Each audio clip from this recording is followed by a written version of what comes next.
بسم اللہ الرحمن الرحیم۔ اور جب میرے مولا کی آمد ہوئی، امام سجاد کی جب آمد ہوئی تو حضرت کی آمد کے موقع پر لوگ مبارکباد دینے آ رہے تھے، تو حضرت گہوارے میں تشریف فرما تھے مولا سجاد، اور لوگ آ رہے تھے بچے کو دیکھنے کے لیے، مبارکباد کے لیے آ رہے تھے کہ اسی اثنا میں ایک مرتبہ اندازہ ہوا کہ کوئی ایسا شخص داخل ہوا ہے جسے کوئی نہیں پہچانتا سوائے حسین کے۔ میرے مولا نے بڑا احترام کیا ان کا اور انہیں قریب لے کر آئے۔ گہوارے کے قریب پہنچ کے جب انہوں نے آواز دی نا السلام علیکہ ایھا الطفل الصغیر، تو میرے مولا سجاد کچھ بولنے لگے تو امام حسین نے مولا سجاد کے دہن پہ ہاتھ رکھ دیا۔ یہ منظر کچھ کھڑے لوگ دیکھ رہے تھے۔ وہ شخص جو آیا اس نے پیشانی کا بوسہ دیا اور وہ چلا گیا اور مولا کو مبارکباد دی۔ تو جن لوگوں نے محسوس کیا کہ ماجرا غیر معمولی تھا، ماجرا معمولی نہیں تھا، پہلے تو یہ بات کہ آنے والا کون تھا کہ جسے ہم نہیں جانتے مگر حسین جانتے ہیں، اور مدینے والے نہیں جانتے مگر حسین بن علی جانتے ہیں اور ان کا احترام کر رہے تھے۔ دوسری بات یہ کہ اس نے باقاعدہ سلام کیا اور وہ کچھ کہنا چاہ رہے تھے تو حسین نے روک دیا۔ تو طالب علم ہو تو ایسے ہو نا، تو ان میں سے کچھ صحابیوں نے بڑھ کر میرے مولا حسین سے کہا کہ مولا یہ کچھ معاملہ اور ماجرا غیر معمولی ہے۔ حضرت نے فرمایا جو مبارکباد دینے آئے تھے وہ اللہ کے نبی خضر تھے، جنہیں میں پہچانتا ہوں تم نہیں پہچانتے۔ اور وہ جب میرے بچے کو ایھا الطفل الصغیر کہہ کے سلام کر رہے تھے تو زین العابدین انہیں جواب دیتا جو تم برداشت نہیں کر پاتے۔ جواب کچھ یوں تھا، جواب کیا تھا؟ پوچھنے والے نے کہا مولا آپ بتائیے، کیونکہ وہ محل اس وقت میں مجمع زیادہ تھا، ہر شخص ایک جیسے برداشت کا نہیں ہوتا، ہر شخص کا ظرف ایک ایسا نہیں ہوتا۔ حضرت سے پوچھا مولا وہ کیا کہا تھا خضر علیہ السلام نے؟ خضر نے سلام کیا تھا اے طفل صغیر تم پر میرا سلام۔ تو زین العابدین کہہ رہے تھے، کہنا یہ چاہتے تھے کہ خضر مجھے طفل صغیر کہہ رہے ہو، میں تو ایک مدت سے تمہیں نماز پڑھاتا رہا ہوں۔ مولا وضاحت فرمائیے، مولا روشن کیجئے کیا ماجرا ہے؟ حضرت نے فرمایا کہ خضر نے جب خضر کو اللہ نے دریاؤں پر حاکم قرار دیا، حضرت خضر پانی پر حاکم ہے نا، حضرت خضر، حضرت الیاس، حضرت ادریس جو ہے وہ، حضرت عیسیٰ، حضرت خضر، یہ چار نبی آج بھی زندہ ہے نا۔ میں ان بچوں جوانوں کو ایک جملہ ان کے ذہن میں ڈال رہا ہوں، کبھی کوئی کہے نا کہ یہ 1150 سال سے تمہارا امام کیسے زندہ ہے، یہ کیسے ہو سکتا ہے، تو انہیں کہہ دو مسلمان بھی ہو یا نہیں، یہ کیسے ہو سکتا ہے؟ سب سے بڑی دلیل تو چار نبیوں کی ہے۔ جو اللہ انہیں زندہ رکھ سکتا ہے وہ اللہ اسے زندہ کیوں نہیں رکھ سکتا؟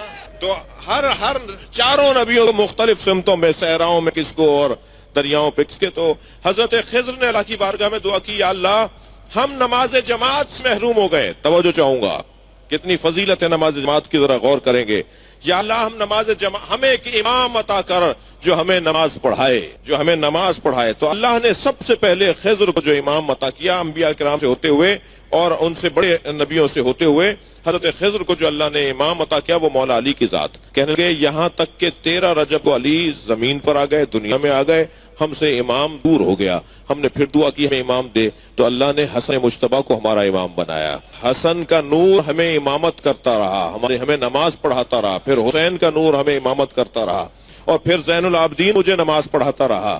یہ کیفیت حضرت خضر۔ حضرت خضر جب سلام کر رہے ہیں تو کہہ رہے ہیں خضر تم مجھے طفل صغیر کہہ رہے ہو، میں تو تمہارا امام ہوں۔ اللہ اکبر۔ عزیزان گرامی، میری اور آپ کی قسمت بہت بلند ہے۔ مجھے اور آپ کو جتنا اللہ کا شکر اپنی نمازوں کی صورت میں کرنا چاہیے اتنا کم ہے کہ ہم جس دروازے پر بیٹھے ہیں اس سے اچھا دروازہ نہیں ہے۔ دنیا کہاں بیٹھی ہے مجھے اس سے غرض نہیں ہے، مگر میں اور آپ جہاں بیٹھے ہیں وہاں سے جنت کا رستہ بتا ہے۔ اللہ اکبر۔ دنیا یہ جان لے کہ اہل بیت کے فرد کے پاس جنت کی اونرشپ ہے۔ لوگ معتبر ترین لوگ اپنی جنت کا یقین نہیں رکھتے، اہل بیت ہماری جنت کی ضمانت دیتے ہیں۔ اس پر کتنا اللہ کا شکر کیا جائے کم ہے۔ اس ممدوح اور اس مولود کے صدقے میں اللہ ہماری اس عبادت کو قبول فرمائے اور ہمیں مولا کے مدد گزاروں میں شمار فرمائے۔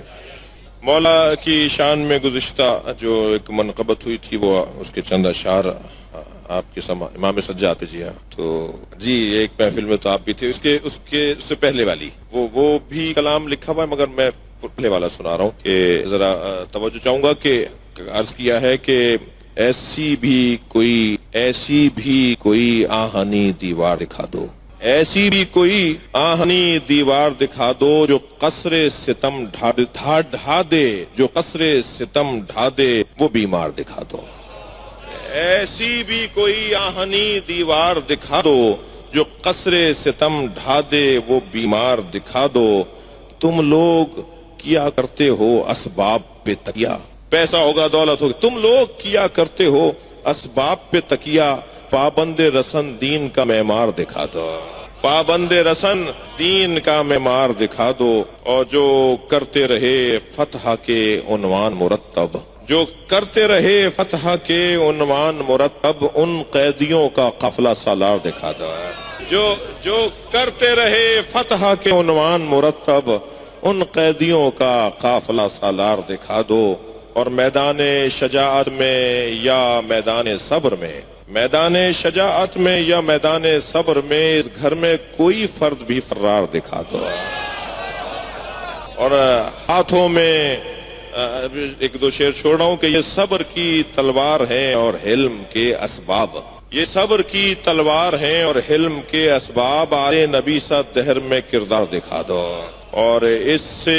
قوی ہے کوئی بھی، اور میں نے عرض کیا کہ کہتے ہیں یہاں آئے گا، توجہ چاہوں گا، کہتے ہیں یہاں آئے گا زہرا کا پسر آج، محفل ہو رہی ہے، مولا کو ہم نے بلایا ہے، کہتے ہیں یہاں آئے گا زہرا کا پسر آج، وہ مرقد پنہان کا زوار دکھا دو، وہ مرقد پنہان۔ اور ایک تبرے کا شعر ہے کہ لعنت ہے صدا آل پیمبر کے عدو پر، لعنت ہے صدا آل پیمبر کے عدو پر، ایسا بھی کوئی توق گراں بار دکھا دو، ایسا بھی کوئی توق گراں بار دکھا دو۔ اور عرض کیا ہے کہ سجاد دل فگار کے خطبوں نے شام میں، سجاد دل فگار کے خطبوں نے شام میں مسمار کر دیا ہے وہ دربار دکھا دو، اور دنیا میں غرق ہونے لگے دل جو مومنوں، دنیا میں غرق ہونے لگے دل جو مومنوں، زین العباد کی فکر کے آثار دکھا دو، اور دربار شام خطبوں سے اپنے جو ہلا دے، دربار شام خطبوں سے اپنے جو ہلا دے، بیمار ایسا تم کو ایک بار دکھا دو، اور خود کو عرض کیا ہے کہ چوتھے امام کو جو ہے، چوتھے امام کا جو صحیفہ ہے وہ پڑھو، چوتھے امام کا جو ہے صحیفہ وہ پڑھو، چوتھے امام کا جو صحیفہ ہے وہ پڑھو، خود کو دعائے زہرا کا حقدار بنا، خود کو دعائے زہرا کا حقدار دکھا دو، اور علمی خزانے جس کو ہوں درکار دوستو، نہج البلاغ حیدر کرار دکھا دو، اور تم نے لکھی ہے بحر تقرب انہی کی بات، تم نے لکھی ہے بحر تقرب انہی کی بات، آسی بس خلوص یا اشعار دکھا دو۔